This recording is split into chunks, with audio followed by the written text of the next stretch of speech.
2 Chronicles, chapter 18. And Jehoshaphat had riches and honor in abundance, but he was joined in affinity with Ahab. And after certain years he went down to Ahab, to Samaria. And Ahab slew sheep and oxen for him in great number, and for the people that he had with him, and enticed him to go up unto Ramoth-Gilead. And Ahab, king of Israel, said unto Jehoshaphat, king of Judah, Wilt thou go with me to Ramoth-Gilead? And he answered him, I am as thou art, and my people as thy people, and we will join with thee in the war. And Jehoshaphat said unto the king of Israel, Ask counsel, I pray thee, at the word of the Lord this day. Therefore the king of Israel gathered of prophets 400 men, and said unto them, Shall we go to Ramoth-Gilead to battle, or shall I cease?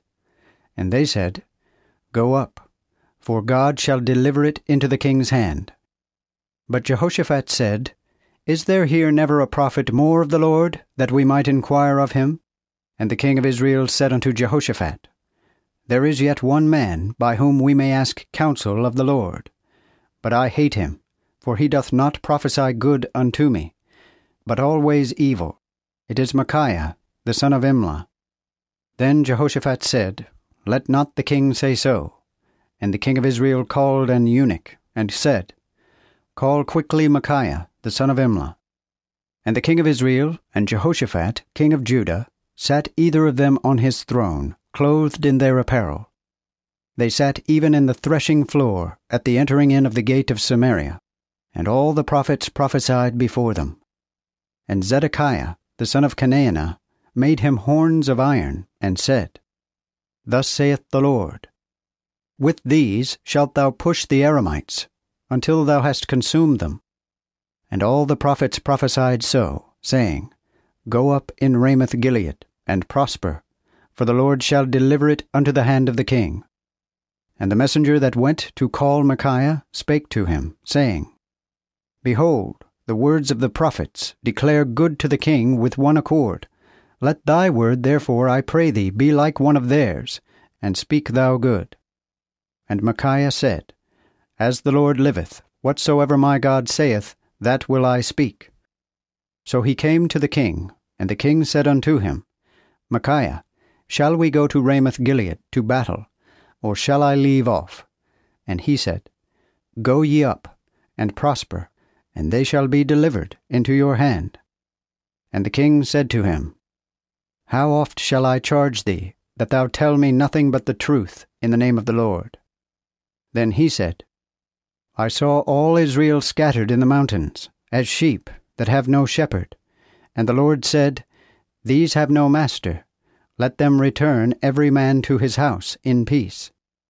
And the king of Israel said to Jehoshaphat, Did not I tell thee that he would not prophesy good unto me, but evil? Again he said, Therefore hear ye the word of the Lord. I saw the Lord sit upon his throne, and all the host of heaven standing at his right hand, and at his left. And the Lord said, Who shall persuade Ahab, king of Israel, that he may go up, and fall at Ramoth-Gilead? And one spake, and said thus, and another said that. Then there came forth a spirit, and stood before the Lord, and said, I will persuade him. And the Lord said unto him, Wherein? And he said, I will go out, and be a false spirit in the mouth of all his prophets. And he said, Thou shalt persuade, and shalt also prevail. Go forth, and do so. Now therefore, behold, the Lord hath put a false spirit in the mouth of these thy prophets, and the Lord hath determined evil against thee. Then Zedekiah, the son of Chenaanah, came near, and smote Micaiah upon the cheek, and said, By what way went the Spirit of the Lord from me to speak with thee? And Micaiah said, Behold, thou shalt see that day when thou shalt go from chamber to chamber to hide thee. And the king of Israel said, Take ye Micaiah, and carry him to Amon, the governor of the city, and to Joash, the king's son, and say, Thus saith the king, Put this man in the prison house, and feed him with bread of affliction, and with water of affliction, until I return in peace. And Micaiah said, If thou return in peace, the Lord hath not spoken by me. And he said, Hear all ye people. So the king of Israel and Jehoshaphat the king of Judah went up to Ramoth-Gilead.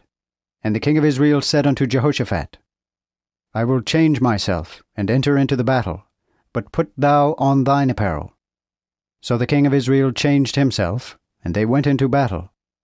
And the king of Aram had commanded the captains of the chariots that were with him, saying, Fight you not with small nor great, but against the king of Israel only.